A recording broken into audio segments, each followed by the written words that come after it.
The curriculum can be anything. It's the approaches to teaching that make the difference. Today we're welcoming Mrs. Joneen Walker to join us. Joneen, welcome. It's good to have you. Thanks, Tammy. Joneen is very experienced in leadership and, of course, leadership in education. Joneen started her career as a teacher. She then went into teacher education, moved on to being a vice principal internationally, and is now a principal. So her experience is extensive when we start talking about education and leadership, which is great. We're having Joneen here today to talk about how good leaders take risks and what does that mean for curriculum. So Joneen, I'm going to hand it over to you. What does that mean for curriculum? Well, I mean, it's a big story, Tammy, and sometimes it's hard to know where to jump in and know where to start. But I guess what I want to go back on is that the experience that you talked about have brought me to where I am now. Right. And one of the things that I remember back as starting as a teacher is that I was always, and I don't want to use the word renegade, but someone that when someone told me I had to do something a certain way, I'd go, is that really the right thing to do, even as quite a young teacher? And I continued on that path all the way through to where I've got to now. I was never one that said you had to do it this way, so we'll do it that way. I'd go, why do we have to do it that way? Yeah, that makes sense. So it was always about what makes sense. And so from there I moved as a teacher, and I moved into teacher education, which I think gave me this wonderful breadth of knowledge of deep curriculum pedagogy and understanding. No, I agree with you, and we haven't had anybody who has that experience in teacher education. I think it does give you a really unique lens to where education was, is, and can go. And going to. And I think one of the things through all of that, they're moving into an assistant principal and a principal's role, is one thing that I keep hearing and seeing is that there seems to be a movement that keeps making education incredibly complex. And while it can be, but it can also be really simple. Right. So going to, as a leader, I think keeping things really simple is important, but you've got to take risks to keep it simple, because there's a lot of stuff out there that makes it incredibly complex. Okay, so can you explain that then? Because it's almost like a paradox, isn't it? It is a paradox. Things are simple, and then you need to take risks to get there. I mean, there's a whole plethora of research out there that tells us all of these sorts of things. I think of John Hattie, for example, because everyone's heard of John Hattie. Yes. Now, a lot of John Hattie's research has been misinterpreted. A lot of it makes sense, but a lot of it's misinterpreted, but it's become what they call the holy grail of education. Okay. And people just take it and it's right, whereas I've taken it and I've challenged it. Okay. And you unpick it in different ways. And I think we should be doing that with all things. Okay. So as a leader coming into schools, my ideals were about taking risks as leaders. So what do I really believe about education should be and look like in a school? Yeah. And you'd walk into some schools, and this happened in teacher education. I visited many schools throughout New Zealand where I'm from, and some schools just hummed and worked, and they were so simple. And some schools were quite dysfunctional. There was a lot going on. There were unhappy teachers. So for me, I used to think about what was that difference? Okay, what makes the difference? Yep. And as you explored that further, it was a simplicity that made the schools happy. The complex made the schools unhappy. Okay, so could you explain to us then what simple means to you, how you saw curriculum as being simple and how it was becoming too complex, really, is what we're talking about. Yeah. Like right now we're overwhelming our teachers with this is the curriculum, this is the target you have to reach, this is how you're going to... I mean, there's really not a lot of joy anymore in teaching. And we've got a lot of people that don't want to come into teaching for that reason. And when I look at curriculum, curriculum all across the world are really similar. What a child's going to do in year one, they're going to do in year one globally, pretty much. What they're going to do in year four, they're pretty much going to do globally. So the curriculum is the curriculum, but it's your approaches to teaching the curriculum that is the critical difference.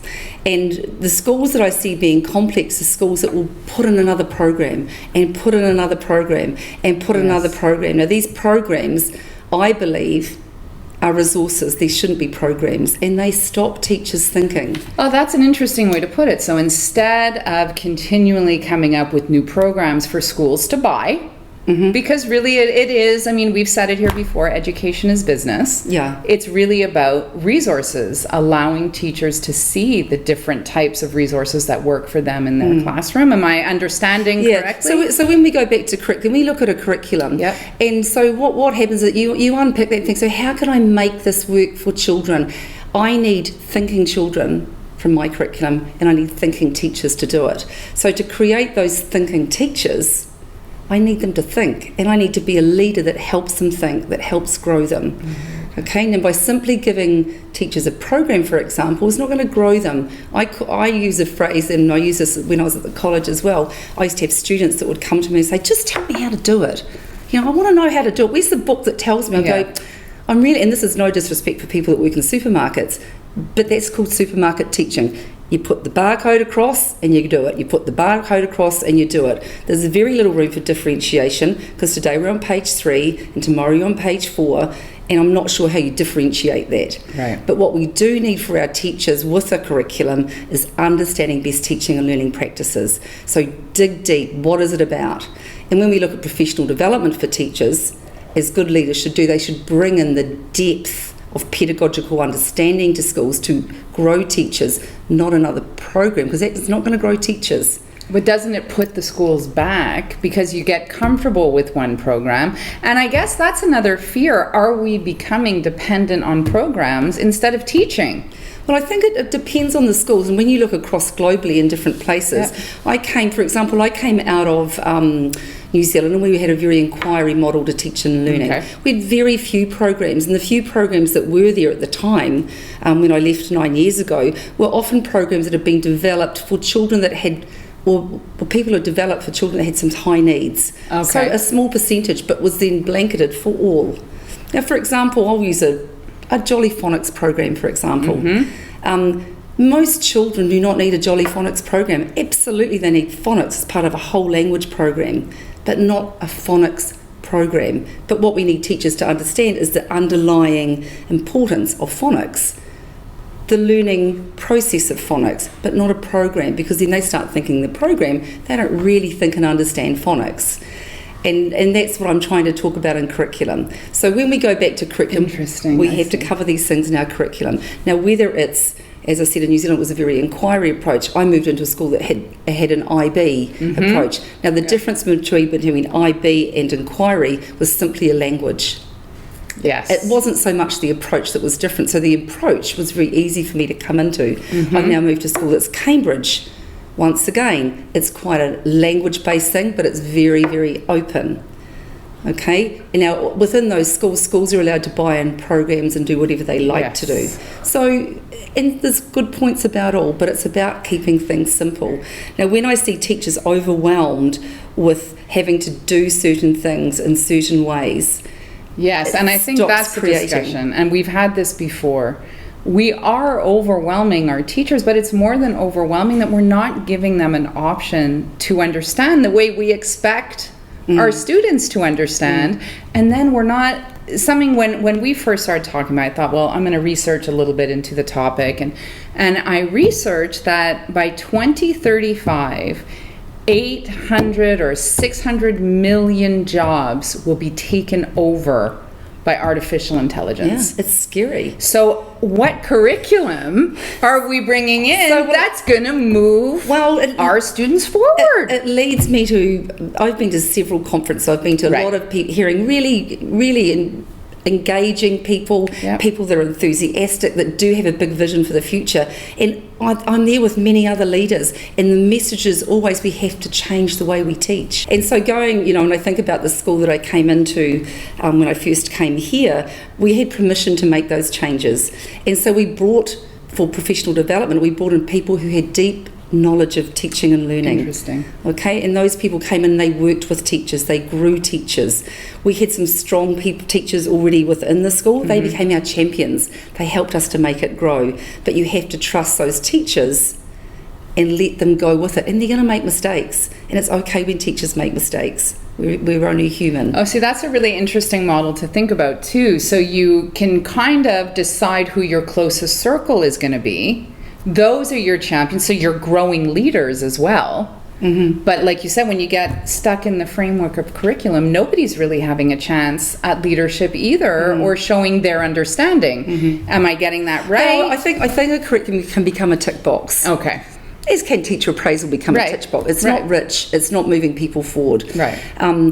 coming into schools is and there's a whole different train of thought. I'm a believer that people who are in leadership in schools should have very strong pedagogic and curriculum knowledge. Okay. Because if you don't and you rely on your coordinators to be doing that, you don't know what they're bringing in, you trust them and you go with it. And underneath it, everyone brings in their own agendas. Oh, definitely. Okay, for yes, change. Definitely. So I think when if you're taking risks as a leader, you have to really know who your people are, and you have to know who you are as a leader and what you believe. Yeah. Okay, so you come into school with your beliefs, with your ideas, and it's not just about controlling people. It's not about just getting all the results at the end. It's about growing wonderful human beings. Right. Okay? Right. That's what school is about. Yeah. And these conferences he's been to, what I read about, what I hear about leadership, it is about making someone fantastically human. That's what education's about now. It's not about passing the tests. Oh, see, I agree with you, but is there a curriculum that supports that? As I said, a curriculum is a curriculum regardless. So it's a trajectory of learning of where we're going to. And I love what we did in the last two schools, and we did it in New Zealand. We don't have this is what you do at year one, this is what you do at year two. We have it on a continuum. So when we talk about differentiated teaching, it looks across a piece of paper and it's like, well, I've got a year 3 class, but I've got someone working at year 1 on that area, and they're working at level here in this area. So as a teacher, you're making those decisions, but you can only make those decisions if you have very good pedagogical understandings of teaching and learning. Okay. So what does literacy look like from early years through? What does good maths understanding look like all the way through? How do I work with children to get those understandings? How do I get them to think? How do I get them to make their own stories? Okay, I believe you don't give them a program, because a program stops the teacher's thinking. So how would a school look? If you were running a school in an ideal world and it was Joneen Walker's school, how would that look so that people can get a sense for exactly what you mean by curriculum and no curriculum and best practice? Okay, so once again, we all have barriers like environment, what we come into. I mean, I've had to build my own school, it looked very different. But and I'm talking about coming into an environment that I came into, because it's my most recent experience 4 years ago. Perfect, let's use that. And one of the things that I came into, and I walked around that school, and gorgeous children, happy children, very loving, but very dull-looking classrooms. There was the traditional desks and chairs. There was a million scholastic books around the walls. And I'm not saying that's the wrong thing, but I thought we can do this better. And when I went in there was the immediate thing for me was, how do you change the environment a little bit, but how do I change teachers' thinking? Because they were so used to doing things in a certain way, and there were quite a few programs in place.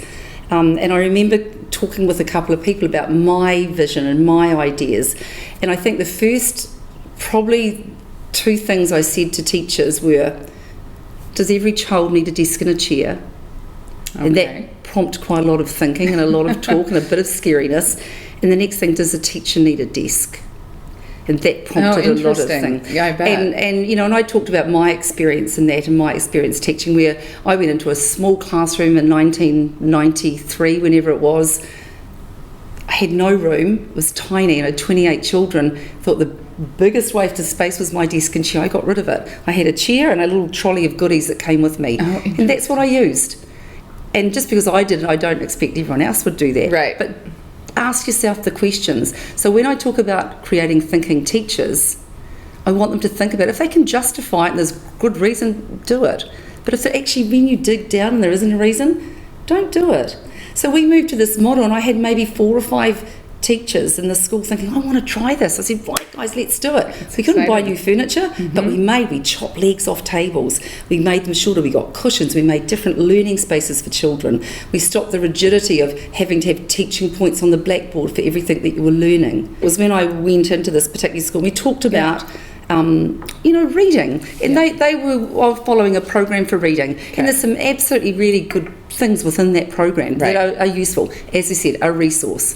But when I went and talked to the teacher, I said, tell me about your reading program, and they would say to me, I do Reader Writers Workshop, that's what I teach. I said, yeah, but how do you teach reading?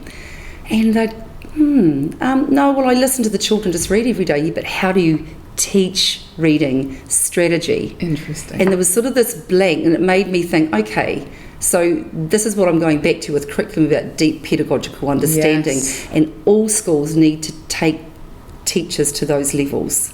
That's such a good example, Joan. I really think you just made your point really clear. Yeah. That was a wonderful example. So then we brought someone in that helped teachers grow. Okay. But in changing the practice, so we moved to a very guided group teaching approach.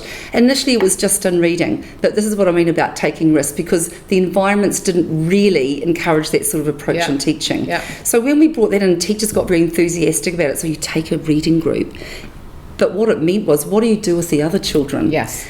So then teachers had to rethink about that, and in rethinking that, they thought, we need centres and we need to create spaces in our classroom. We need to have a little bit more construction. We need to have some arty activities. We need to have thinking activities. We need drawing. We need writing. We need all of these centres, because when I've got my group, they need to be engaged in thoughtful activities out here, or creative activities. I really love that. So that was like one little step forward. Yeah, but because of the change in the approach to teaching, and this is what I'm going back to in curriculum. A curriculum can be anything. It's the approaches to teaching that make the difference. Yeah. So same curriculum, but we changed the approach to teaching, and in doing that, we changed the way teachers did things in the classroom. But we had to build the knowledge underneath in order for that to happen. Instead of just ticking the box, this is our curriculum. And it wasn't... We do Readers, Writers Workshop. This is what you do. You sit and you listen. I think that really explains who you are as a leader and what you were talking about. That whole story with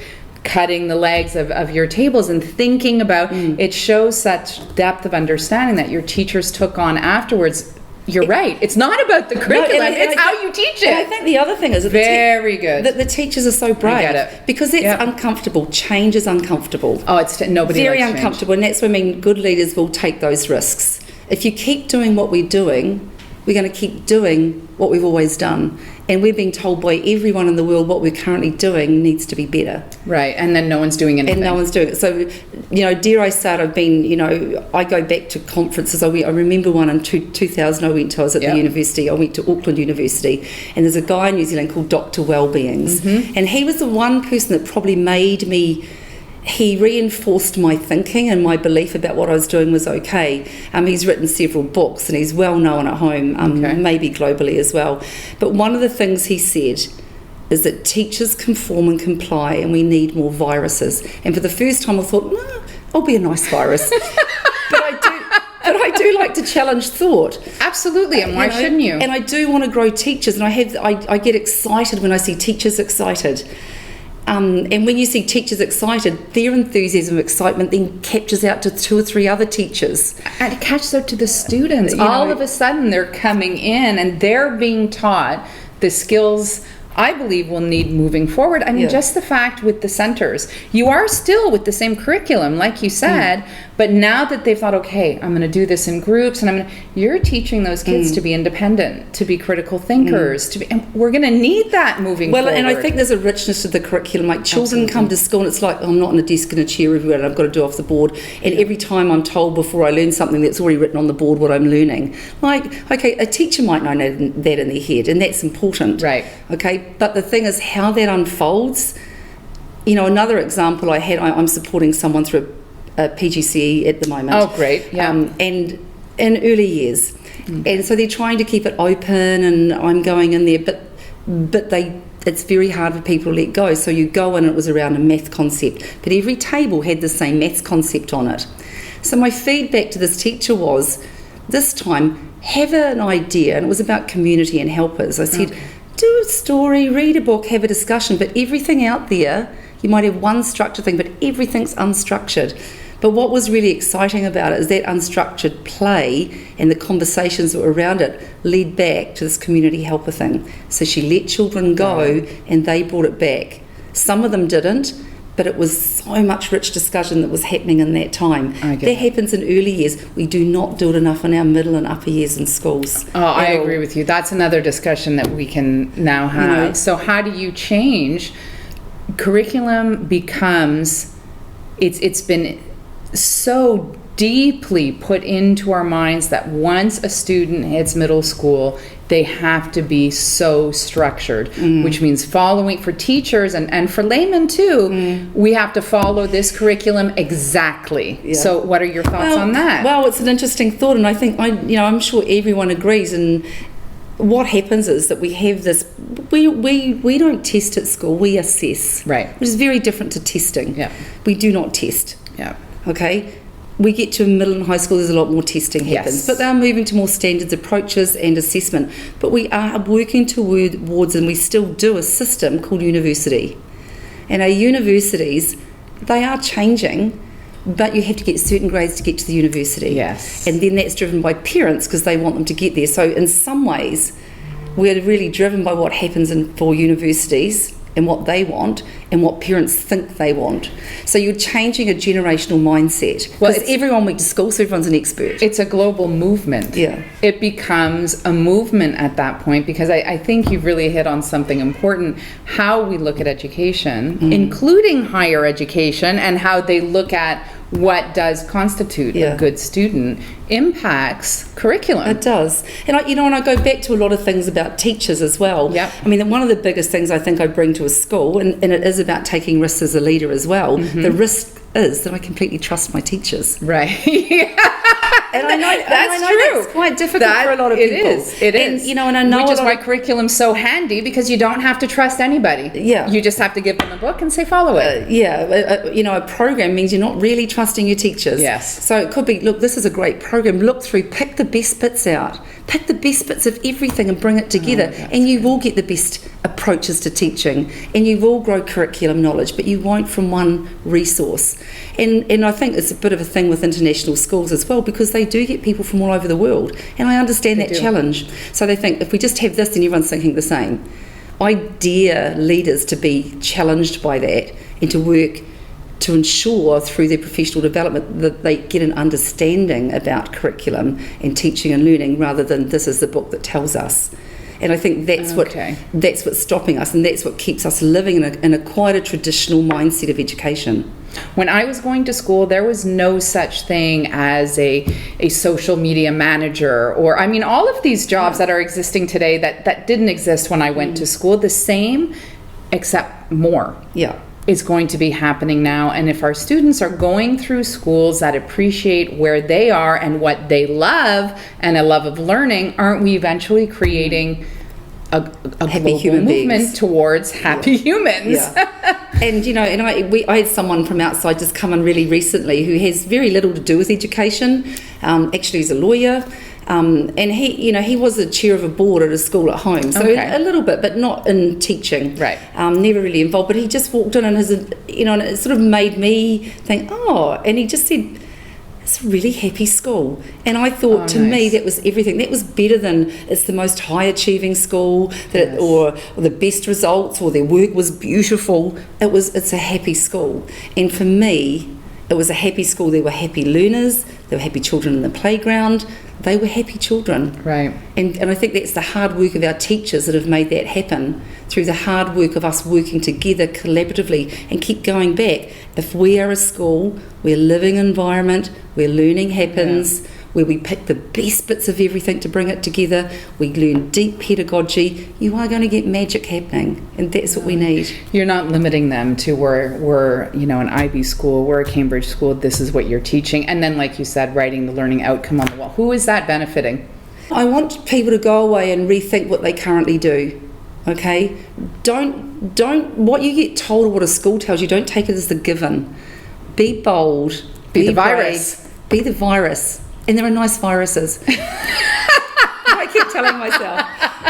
And as I said, for me, probably there's one thing in my educational life that affirmed that what I was doing was okay, was when he said that to this big group of educators it was an international conference. Right. And I thought, he's just got me. And from there, it was almost like, take the risk, be a risk taker, because if we keep conforming, as teachers do, and we often attract people who conform and comply, don't ruffle the feathers, don't break the rules, we will stay where we are. And you have to be bold, and you have to dare to be different, but know why. And for my why is, I've got grandchildren now, I want them to grow up in a school environment. One of them's going next year, I'm a little bit scared about it. because I want it to be a school that has freedom, that has choice. It's a false environment, but let's make it the best that it can be. Okay, well, let me ask you this. Does that look like chaos? People are afraid of it looking like chaos. Not. It doesn't look like tell me chaos. how it's not going to look like chaos. It doesn't look like chaos. I mean, it's structured, but it's unstructured. Okay. You know, there's guidance, there's questioning, but it's not the rigid rules of you're sitting down now for 30 minutes and you must do this. And there will be times that happens, but that's not all day. So it's a mixture of structured and unstructured. There's creativity.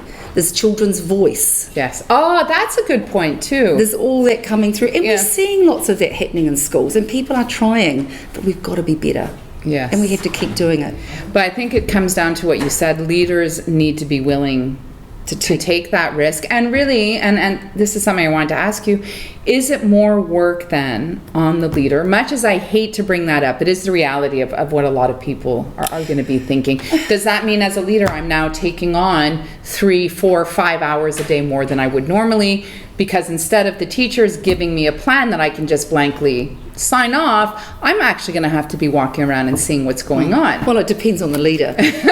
It depends on your passion. I mean, I'm very passionate about it, and I have a vision for the change. I see where it's going. In fact, if anything, it's I wouldn't say it's less work for me, but it's exciting work for me. Which makes it less work. It makes me passionate. It makes my teachers passionate. They get excited. You know, and I walk into classrooms now, and sometimes I just look and I go, I literally just go, it just warms my heart. I see this change, and these teachers glow because of that, and I can see what they're doing. And these are people that have moved from very traditional models that were terrified to being wow. Okay, so let me ask you this to wrap us up: if you were going to be a consultant, going into a school like one of these schools we had talked about earlier, where literally the teachers have to hand in a weekly plan every week to be signed off, how would you go in there and make change? Would you sit and start with leadership? Would you go, how do you do that? If you're a consultant, ideal world, you're a consultant, the school has contacted you and said, you know what, we want to move towards.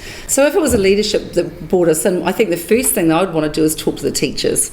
Okay. I'd want to talk to the teachers, and then I would talk to the children. Okay. Say, this is your school, what do you want it to be like? Teachers, this is your school, what do you want it to be like? And I'd take that to the leadership. Okay. And then rather than starting with the leadership. Interesting. Okay? But once again, it depends on the school. And sometimes you might go to the leadership, or you might just go straight to the children. But you've got 3 components, and the 4th one is the parents. So you've got leadership, you've got parents, you've got the children, you've got the teachers. Okay. So you're hearing everyone's little story. You're not just going to go in there, right, we're rocking it and changing it. Yes. You go in and you watch, but you need to see what the change needs to be. And sometimes change, you don't just do change because of change's sake, but you look at all those different aspects, and there's always the challenges, but get people to write what their utopia might look like.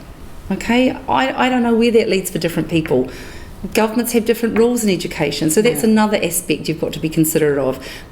But it's about getting people on a movement. And you know, there's a guy Sivers did it was a YouTube video that lots of people know about. They're at a festival, one guy comes out and starts dancing, and someone else joins it, and it's a little bit like that, and it's like that in a school. But you've got to want to create the movement, and people want to join the change, and then they feel it and think, this is great.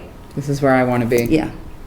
Well, very good. Thank you very much, Joneen. We appreciate you coming. I think this is going to be a good one. You spoke really well. No, you're very passionate, and it's really going to come across, eh, Steve?